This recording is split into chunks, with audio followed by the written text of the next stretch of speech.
What a headshot! What a head! How's it, guys? This is Dayvy, FPL, and welcome back to the Fantasy Premier League video here on my channel. And in this video, I will take you through my very own team selection for the upcoming Double Game Week 24.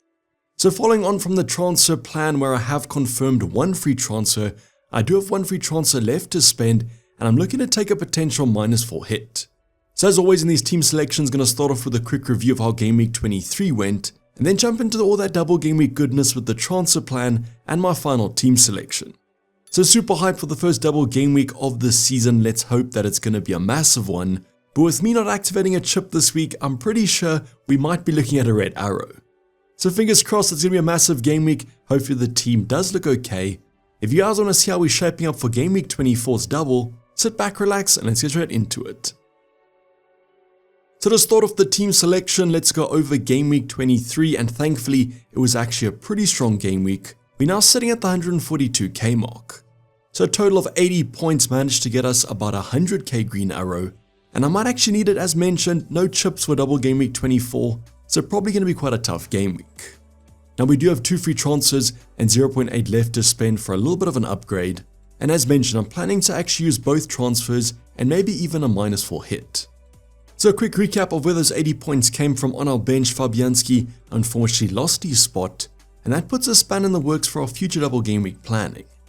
We were kind of reliant on him as West Ham probably won't have that many blank game weeks coming up, and if him and Areola are going to continue to rotate, or even if he's lost his spot entirely, that's not that good of a situation. So let's see how the game weeks do play out. Maybe it was kind of a one game week thing, but I guess time will tell. Then Robinson, we benched him for his 2-pointer. It was quite tough to bench him against United, but he lost the clean sheet quite late into that fixture, so at least we didn't come to regret it. Then Enzo, as usual, got his 2-pointer. At least we didn't start him in the starting 11 this time, but had a pretty tough game against Man City. Then finally Greaves got this 6-pointer. No, this wasn't a clean sheet against Liverpool. It actually was a few goals conceded plus a goal, and I might actually be quite thankful to Greaves because most people own the double up in the Liverpool defense. I personally don't. I've got Ray instead of Alisson between the sticks, which came in clutch with that Arsenal clean sheet. And also have Gabriel in my backline department. Ray did outperform him though with a save point plus a few extra bonus points, and this was massive as Arsenal went down to 10 men pretty early in the fixture. So thankfully the double up in the Arsenal clean sheet finally came in clutch, and that's the reason our green arrow was so big. Then Trent, unfortunately no clean sheet, was wiped out by Greaves, but because I don't have the double up, it actually might have been worth it. He did get an assist for our striker Gakpo though. Just overall looks really quality. I know it was Ipswich, a pretty easy kind of a defensive team, but still nice to see Trent getting some attacking returns. Then Munoz outperformed Robinson with that late assist for the Crystal Palace goal, and I'm just happy that he outperformed Robinson because this was another 50-50 that we could have got wrong. I'm worried though about that Crystal Palace defense at the moment. They seem to have lost another centre back to injury, but we'll be talking about that in the team selection for Game Week 24. Now midfield department, Captain Mo Salah was the only returner along with Gordon, who got an assist, 8 points double to 16 from a goal. So unfortunately he wasn't the highest scorer in our team, but I was a little bit lucky that I owned another Liverpool attacker, and I'll talk about him shortly. With Gordon though, 1 assist against Southampton was pretty disappointing. Was hoping for a little bit of a bigger haul here. Needed him to outscore Bruno by quite a few points to actually make this worth the transfer. I guess at least Bruno did a blank against Fulham, so we do have that. But Southampton's the worst defense in the Premier at the moment, so I was hoping Newcastle and Gordon did a bit more. Then finally Palmer and Eze both blanked. Chelsea faced Man City and Palmer doesn't do well against the better teams. And then Eze broke his run of assists. It was only 4 and 4, not 5 and 5. Was hoping for a bit more from him. Hasn't really been the kind of outstanding scorer that I hoped he would be, but at least has racked up a few points and has been pretty consistent. Speaking about kind of consistency, our front line, Isaac, managed to get 2 goals plus some bonus points. So congrats if you guys did go there, not going for the Salah captain. Just super good as a player, but his effective ownership is so high, the points didn't even matter. The opposite though with Gakpo, who was super differential. So the transfer this week was to take out Nicholas Jackson, who got an assist against Man City, and we brought in Gakpo, who got 2 goals plus an assist. So to say this was quite exciting would be an understatement. Watching the Liverpool game, I was so excited. Finally, a differential player actually gets a massive haul. I think he pretty single-handedly gave us that massive green arrow, so I'm pretty thankful for him. Just hope he can do it again in Game Week 24's double. Then the final player, João Pedro, just can't seem to score at the moment or even assist. Been super disappointing since I brought him in a few weeks ago. He is quite cheap though, so we can offer some patience, but the fact that he's getting hardly any shots in XG in these fixtures does lead me to have a bit of concern. So unfortunately, on that note, we're going to end the game week on a bad one, but in terms of the green arrow, it was a massive game week. Let me know in the comments down below how your game week went. Was it a good, a bad, or a terrible week? Don't worry though, the chip strategy season is upon us, the double game week season is upon us, and you guys can make massive improvements from now to the end of the season, and hopefully I do the same. Let's get on to where some of those kind of massive strides might be coming, and that's going to be our transfer plan for the first double of the season. Now I mentioned this, but I've already used one free transfer. I confirmed this in the transfer plan. It was Mykolenko in, as I wanted some Everton coverage, and I think he rose in price either on Sunday or Monday. Now you guys might be thinking I took out Greaves as I had the money, but I actually took out Robinson as I wanted some more money in the bank. So to be a bit more flexible, I lost the Fulham defender. He's a great asset though. If you guys want to keep him, that's 100% fine. Just didn't really like the fixtures coming up for Fulham, and that's why I swapped him out for Mykolenko. Now if you guys want to go for a Tarkowski, it's also 100%. Just prefer Mykolenko at the slightly cheaper price tag, and this also gave us some money for some future upgrades. So we spoke about this in the Ultimate Guide yesterday, but that Leicester game is the one to target from an Everton point of view, and I'm hoping for a clean sheet as otherwise this might come to backfire. Let's see what happens. I guess it's a punt, it's a double game week. I might have the fever, but the second transfer might be a bit more conservative. So at the moment, I'm looking to take out Gordon from Mbeumo. The projections for Newcastle and Brentford are quite similar this week, but I do favour Mbeumo from an FPL asset point of view. I just feel like after this, those Newcastle fixtures do get a lot tougher compared to Brentford, who have a nice sea of green. So this transfer does look pretty locked in at the moment though. I haven't confirmed it. If there are some price changes, I might be forced to do it.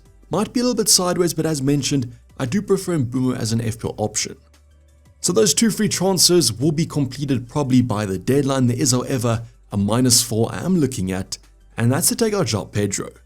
So even though he comes in quite cheap, I just don't really like the output that he's been producing. Also think that Brighton at the moment are on a little bit of a tough form, and the fixtures upcoming aren't that great, but you almost out on that Southampton game.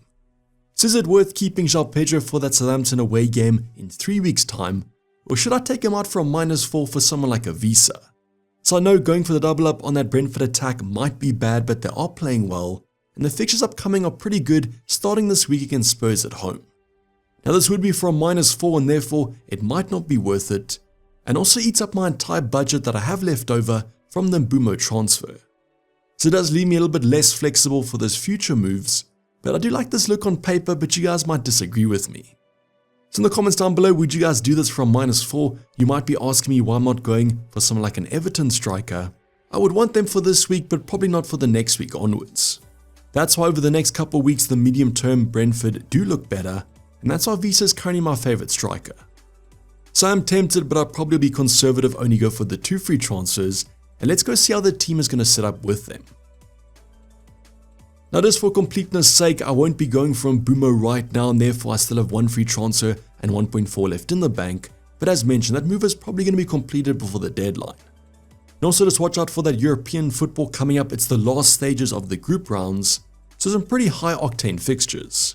So at the moment, my team is setting up as follows. On the bench this week, there might be a defensive dilemma as I'm benching Gabriel against Man City. I just feel like both teams probably score on this one. Gabriel might be a threat on those set pieces, so I wouldn't be surprised if he's in my starting 11 come Saturday afternoon. Now Enzo, West Ham, it's a great fixture, but I do prefer my other attackers, and even though Greaves is Southampton, don't you know how much I can trust that Ipswich defense? Finally, Fabianski against Chelsea, I do prefer Raya and that Arsenal defense, although the fixture on paper might be worse. Maybe Raya can rack up some save points, there might be the odd clean sheet, who knows? Don't you have a choice, and I want to take a -4 for Pickford. Then our backline, starting with Mykolenko, the transfer in this week, have to play him, but if they don't get a clean sheet against Leicester, don't know how many points he's going to actually get. This might stride into the negative points territory if Liverpool are on form, as although Everton's numbers do look okay, I still feel like Liverpool will score a few goals. Let's see if Trent is involved. Definitely think that Trent has that better second fixture. The Bournemouth one, as seen in the Ultimate Guide, is going to be a tough one. Liverpool do have a 69% chance of 1 clean sheet though in this double game week, and Trent obviously always offers that attacking threat. The same attacking threat hopefully Munoz does offer against United away. Between him and Gabriel though, it's kind of 50-50 at the moment. I just saw how United attacked, they didn't look great, and therefore there might be a chance of a Crystal Palace clean sheet, but I'll be keeping my ears on that press conference to see what that defensive situation is with all those injuries. So yes, at the moment Munoz in the starting 11, but this could be Gabriel. You guys let me know your thoughts in the comments down below. There are no question marks about the captain, it's Mo Salah. Bournemouth, Everton on paper quite tough, but Liverpool are scoring against simply anyone, and that's why I wouldn't be too worried about the Salah triple captaincy. I've said this throughout the weeks, even last week, if you guys have the triple captain, I would use it in game week 24, but even though I'm suggesting you guys use it, I probably hope that he doesn't get that many points. I am, however, a salty Haaland triple captainer a few weeks ago, so if you guys beat 6 points, congratulations. Then Gordon, who probably will be coming. Bumo Fulham at home is an okay fixture as mentioned. Projections are quite similar to Brentford, but I do prefer Bumo from an FPL point of view. Palmer against West Ham, great fixture, highest predicted goal scorers for game week 24. Let's hope he doesn't assist Jackson too much. Then finally Eze against United, the fixture does look okay, they aren't in great form, but this game might be quite a boring one at the end of the day. I do hope that Eze kind of fulfills his baller attitude and scores an absolute worldie. I've been waiting for that haul from him for quite a few game weeks now. Isaac could also haul against Fulham though, but it might be a little bit of a tougher game. His effective ownership is about 100% though, so his points don't even matter that much. Let's hope that Gakpo's points matter once again and he manages to get a few more attacking returns. The fixtures on paper as mentioned are quite tough, but I still expect Liverpool to get some chances. Comes off game week 23 in red hot form, so let's hope that continues into the double game week. That's all I can hope for. Then finally João Pedro, Forest away is a tough game and that's why I was going to take him out. Just don't know if it's going to be worth a -4 hit.